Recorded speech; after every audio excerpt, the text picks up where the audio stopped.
My name is Julia. I have a lot of fun memories with my grandparents. I consider my happiest childhood memories to have been spent with them, but for some reason, the ones that have remained sort of iconic in my family history are the ones where we put each other in quite risky situations. For example, I've been driving since I was 3 years old because my grandfather was convinced that I was going to become a NASCAR racer, and he'd sit me on his lap and he'd let me work the steering wheel while he'd work the pedals.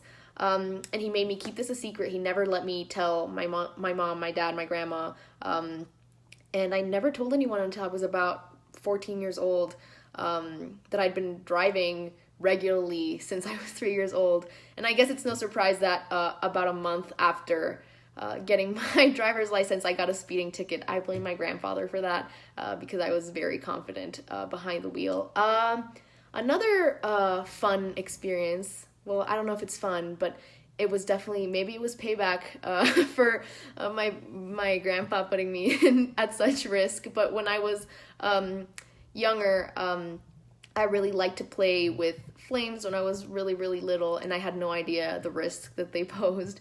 And so every time I went to my grandparents' house and they were cooking something on the stove, I'd blow out the flame, but the gas was still on. So the house was always smelling like gas, and I put them at quite a risk of a huge gas explosion every single time I went to their house. But thankfully, someone caught me before any real damage could be done. So yeah, those are kind of the most iconic memories that I have with my grandparents.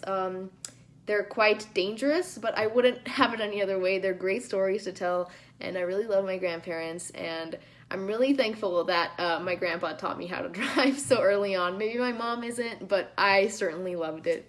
And yeah,